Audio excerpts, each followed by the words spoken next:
High Adventure.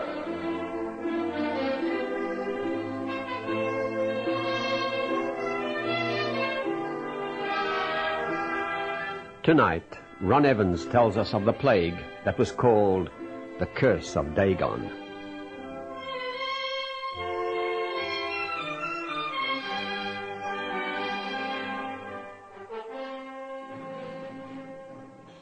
Is that you, Bill? Aye. Who else does the stupid woman think it could be? Well, sit down, love, and bringing your dinner in now. Well, I suppose it'll be the usual rubbish. Here we are. Lovely cottage pie. Again? Cottage pie again? Oh, what do you mean, Bill? We haven't sat down to a cottage pie for weeks. I hate cottage pie. Why are you always giving me slops to eat? Bill, what's wrong with you? And you know something else, Hilda? I think I hate you even more than the cottage pie. In fact, you both go together. Oh, please, Bill. Your face is all flushed. You've never spoken to me like this before. What's wrong? Shut up, woman, and mind your own business. When you go, take this ruddy pigswill with you. You're ill, I can tell. Look, Bill, I'm going to call the doctor. Never mind, just get me something decent to eat. I'll be back in a minute, love. Oh, dear.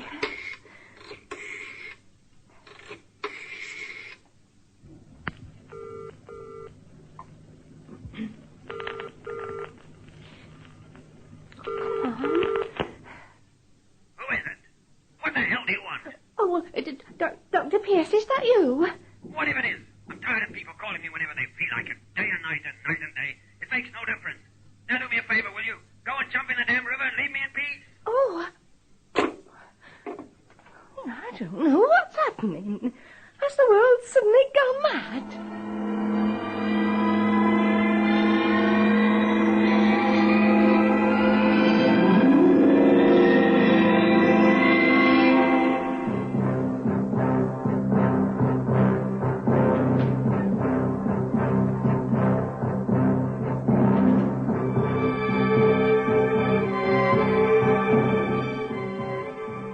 Poor Hilda Ratcliffe might well have wondered if the world had gone mad, because in the small English country town of Bellwater, that is exactly what was happening.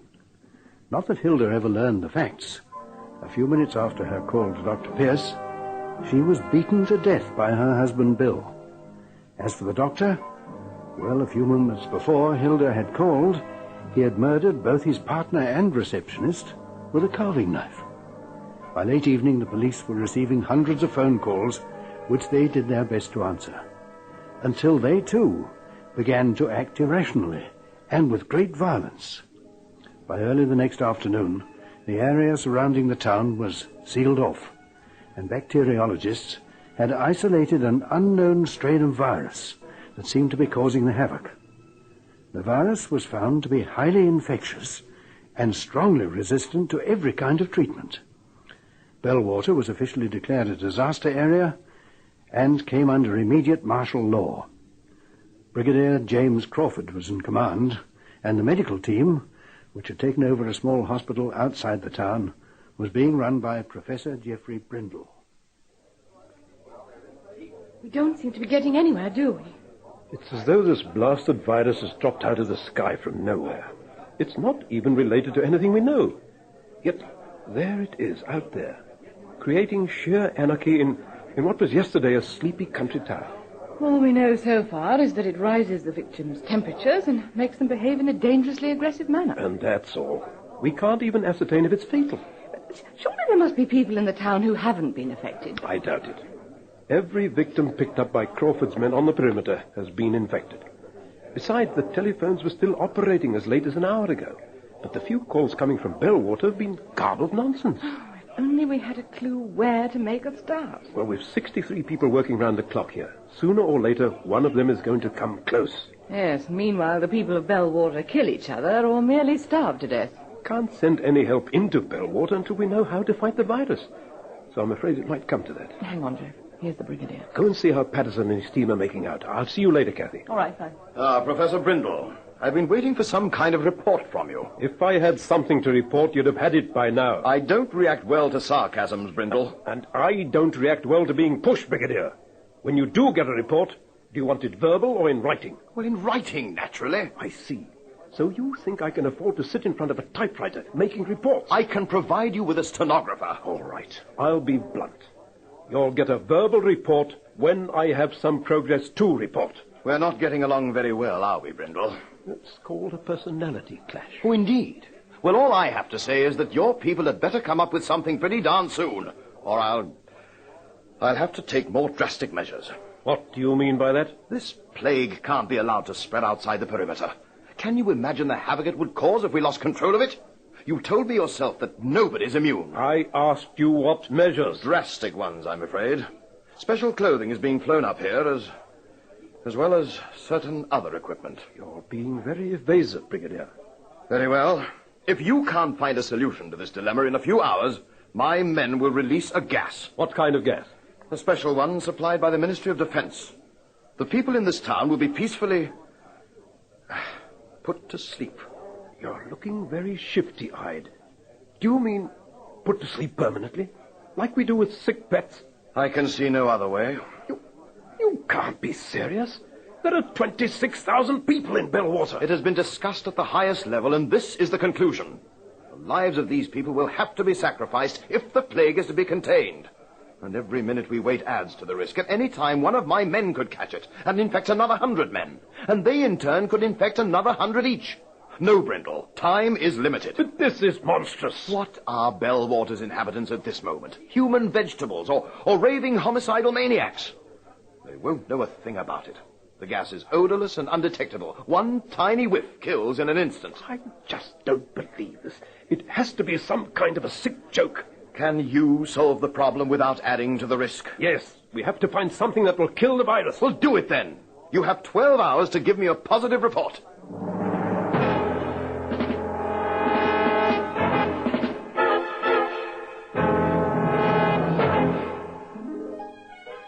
Appalled though he was, Jeff Brindle had to admit that the Brigadier was right. If a cure to this strange affliction was not found quickly, it could escape from the area with the most terrifying consequences to the country and even the world at large.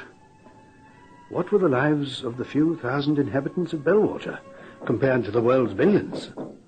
Without sleep for almost 20 hours, Brindle frantically continued his search for the vital answer. Kathy, I think we've got it. Oh, thank heaven for that. Jerry Lanson has developed a culture that kills the virus in seconds. It worked in 10 tests out of 10. Well, that's fantastic, but... Yes, I know there's a snag. How to put it to a real test on a human subject? Well, the Army's holding at least 30 people in isolation. You know, people from the town who stumbled into the perimeter. Can't use them. Can't use them? For heaven's sake, why not? We need their written permission, and it has to be given while they're of sound mind, which certainly wouldn't be true in their case. Yes, of course. Damn it, the Army can kill thousands, but we can't use a few to save their lives without permission. What? How do you mean? Oh, nothing. I was just thinking aloud. Look, it takes less than an hour from being infected to the victim showing his first symptoms. Use me. Heroic but unthinkable, Kathy. Look, I insist. Be logical. We need every skilled hand we can get. In this kind of situation, you're irreplaceable. If we do find a volunteer, it will have to be someone outside the medical team. But if you're so certain Lanson's culture will do the trick... We can't be certain of anything. All right, but what are you going to do then? See what the Brigadier can do. I've 3 volunteers for you. 2 of my men and a police sergeant. Where are they? They've been told to report to the isolation unit. Thanks for your cooperation, Brigadier. Have you any confidence in this, cure? It stands a good chance, say 90% of success. How long before you'll know for certain? About 5 hours. Doesn't give you long, does it? The deadline stands, you know. Surely you can extend it. I'm sorry, Brindle. The equipment has arrived and my men are standing by to go in. It can't be changed now. What if the vaccine we're developing works? I shall call off the operation, naturally. But, Brindle, let me warn you, this cure had better work. You'll have no time for a second chance.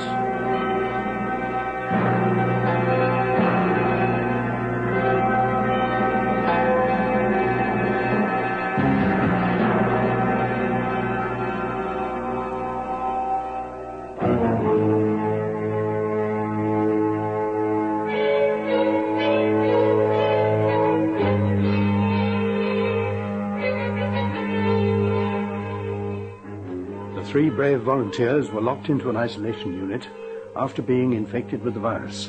Then came the long wait for it to take effect. When it did, it was quick and painfully evident. The three men began to quarrel and fight. Medical workers in protective clothing went in and injected them with the vaccine, at the same time strapping them down to prevent them from injuring each other. When Professor Brindle returned to his lab, he found a sealed envelope on his desk. What's that? Is it the pathological report? Yes. On 10 of the victims. Mm-hmm. A bit skimpy on detail. Yeah, they all died because of the disease, but not by it. 5 from falls and the others from poisoning. Poisoning? Obviously, when they're in the later stages, they eat anything at all. It's odd. As for the disease itself, it causes high temperatures and a swelling of the brain tissues. What we need is... Hello, Professor Brindle. Yes, can I help you? I'm Dr. Howard Barnes. I've been talking to Brigadier Crawford. He seems to think I might be of some help to you. Well, I must admit we need all the help we can get. What can you offer, Doctor? Only a few facts, I'm afraid. But I think you might find them useful. My particular field is medical history, in which I've been termed a leading authority. How could medical history help us? You see, this virus you're fighting, it is known. But we thought... Please, a moment. The virus is known, but only from ancient writings. It was known in the 2nd and 3rd millennia BC, when it struck down whole communities. Like it has now? Yes, exactly. It was first recorded in the ancient city of Dagon, and became known as the Curse of Dagon. Over the following 1,000 years, there were sporadic outbreaks, when entire communities went berserk for long periods. Work was neglected, people starved to death, and mass murder became commonplace. The story of Bellwater today. Yes, my dear, just like Bellwater. And like here, the Assyrians and Babylonians isolated the stricken communities until nature took its course. Which was? About 1/5 of the population would survive and return eventually to normal. The virus killed its victims? No, not at all. The deaths were mostly caused from violence, starvation, and poisoning. In fact, the recovering victims suffered little in effect from the disease except for a loss of memory. Well, what happened eventually? Did the disease just fade away? Oh, dear, no. A cure was found for it. You know the cure? What is it? That's the snag. It's never been recorded. Damn it, man. Not even a clue? No, it faded from history. But I will say this. It must have been something relatively simple. A herb, perhaps, or some kind of chemical preparation. Is it possible the disease just ran its course? I mean, that the victims developed an immunity? No, a definite cure was found. Answer it, will you, Cathy? Yes, sure. I'd be only too happy to assist you in going over the substances and flora that were available to the people in the affected area at the time. Yes, fine. I'll tell Professor Brindle right away. What is it? It's bad news, Jeff. The 3 volunteers, they're dead.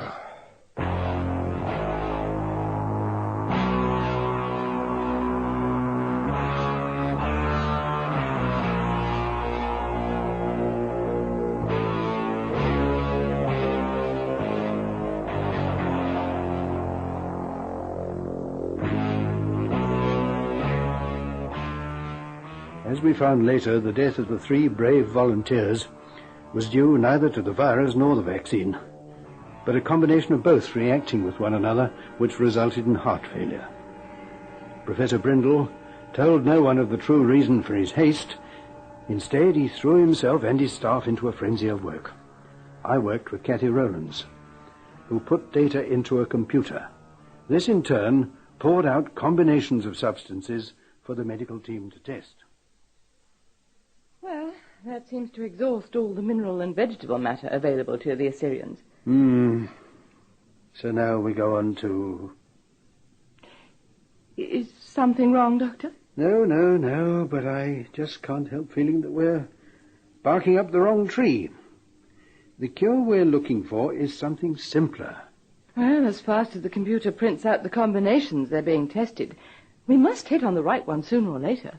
But is there much time to spare? Professor Brindle is racing about as though we're facing doomsday. Can you blame him? I mean, if this virus escapes from inside the perimeter, it will be doomsday.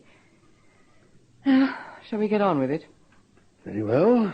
Let's go on to the fauna of the region.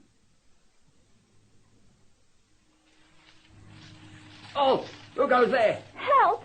Help me! Stop or I'll fire. No, don't shoot. For the love of heaven, don't shoot me. Don't you come any closer now. Listen to me. I haven't got the disease. You all have. You stay where you are. I did have, but I'm all right This now. is your last warning. You stay away from here. I want to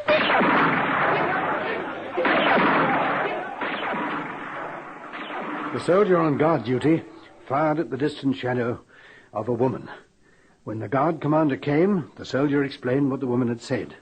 This was finally reported to the brigadier, who ordered 4 men in protective clothing to go out and see if she was still there and bring her back, dead or alive.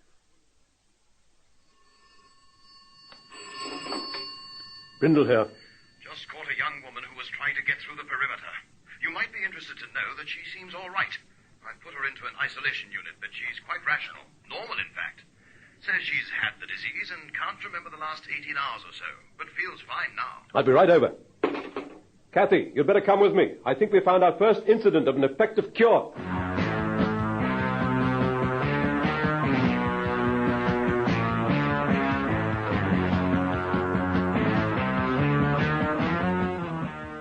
The young woman was named Diana Newton. She was a housewife whose husband was serving with the RAF in Germany. When Brindle and his assistant saw her, she was in an isolation unit, which meant they could only see her through a glass window and speak to her by the intercom system. However, a test showed that she no longer carried the virus in her bloodstream, so the interrogation was then allowed to continue in Professor Brindle's office. I see you were with some friends at home when the disease struck. One of my friends, Linda, suddenly got angry and quarreled with Janet. They began to fight, and Janet got hit over the head with a bottle of wine. Right after that, Linda ran out into the street, and that was the last we saw of her. And Janet? She was knocked out cold. What happened then, Mrs. Newton? Well, it's a bit hazy. We tried to look after Janet, but then Vera and Audrey started to argue. Next thing, they were fighting on the floor like animals. I remember feeling very angry, and I attacked both of them. Well, that's about all. I can't remember anything after that. Can't you remember anything at all? Well, it was so awful. Vera was lying dead on the floor, a kitchen knife stuck in her. The others had all gone. Some people were sitting in the street. They looked like zombies. I tried to talk to them, but they didn't seem to understand. I knew something awful had happened, so I tried to phone my mum. She lives on the other side of Bellwater. But the phone wouldn't work. Then I listened to the radio, and there it was. Bellwater was sealed off by the army because of a disease that had mysteriously broken out. So I did the only thing I could.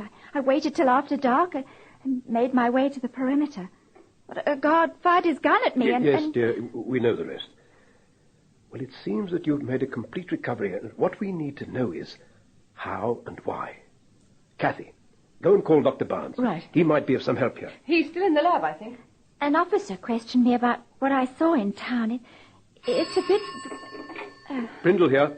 Have you found out anything? Mrs. Newton is still in a state of shock.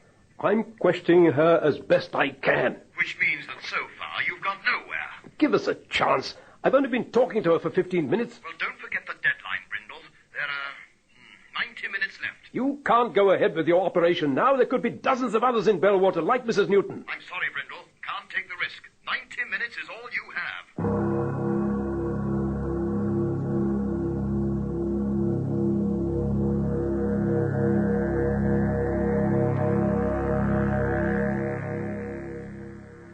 Tell me, Mrs. Newton, this meeting you were having, it was sort of a party. Well, not a party as such. I bought a couple of bottles of wine and made a buffet. We take it in turns each Friday night to do the entertaining. When my husband's on leave, he calls it a fixin' session. And what did you eat? Well, I made some beef curry and rice, some Cornish pasties, salads, and a trifle. What was in the salad? Lettuce, tomatoes, celery, onion, some radishes, and... Oh, yes, a coleslaw. And you ate all this? Oh, no, not a bite. The fight between Janet and Linda started before we were due to eat. I see. So you just drank the wine. And some cider, yes. What is it? Look, Brindle, we've got trouble. There's been an outbreak among my men, and it's spreading like wildfire. They seem to have gone mad, shooting their officers and each other. I'm still as far as ever from a solution. Look, the situation's desperate. I'm going to have to evacuate the hospital and widen the perimeter by at least another 5 miles. It might even be too late for that. Get ready to move. I'll have no time to warn you a second time. What was that all about? I don't know. Let's just carry on. Let me see. We've established you ate nothing. Only drank wine and cider. Yes. And there were only women present. Yes, well... Now, go on, Mrs. Newton. There was an exception. Well, it was nothing, really. Just the man who called with the cockles and mussels. We gave him a drink. He was all right? Behaving naturally? Well, he calls every Friday night, and he was no different. A bit of a joker, you know. Now, hold it a moment. Did you buy anything from him? Well, we always get a packet of mussels. Did you eat them? No. Damn it, I thought we were on to something. What's that? Shooting? The Brigadier's having problems with his men. Just ignore it. So, all this food was left, even after you left to come here? Well, a lot of it had gone rotten by then, but I must have eaten some of the mussels, though. 2 of the bags were empty, and there was that taste in my mouth when I got my memory back. Mussels? No. There were no mussels in the Middle East. Ah, but yes. Were they in vinegar? Well, of course. That could be it. Acetic acid. Good grief, yes, it could be. We must test it. There's no time. We're going to have to gamble on vinegar. My guess is that you ate those mussels while you were in a late stage of the disease, and bingo, the acetic acid killed the virus. Brigadier Crawford. I think we've got it. Drink some vinegar. Not much. No more than a tablespoonful. Have you gone crackers as well, Brindle? No. Get all the vinegar you can and start giving it out. There's no time to argue.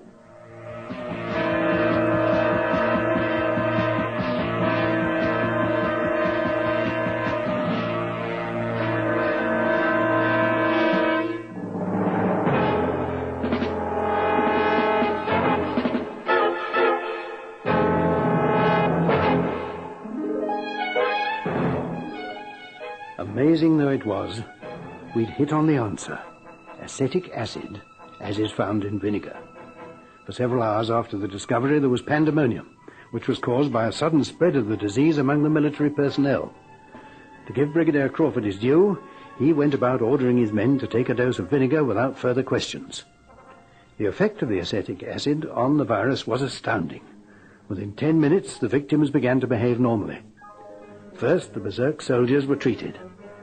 And then, at first light, teams of soldiers entered the town and began to treat the victims of the disease, people who were by now long past the violent stage.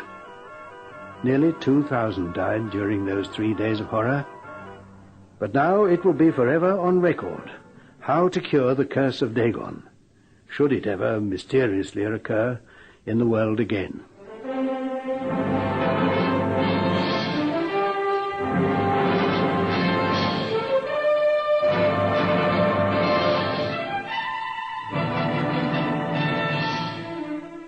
High Adventure is produced by Henry Diffenthal.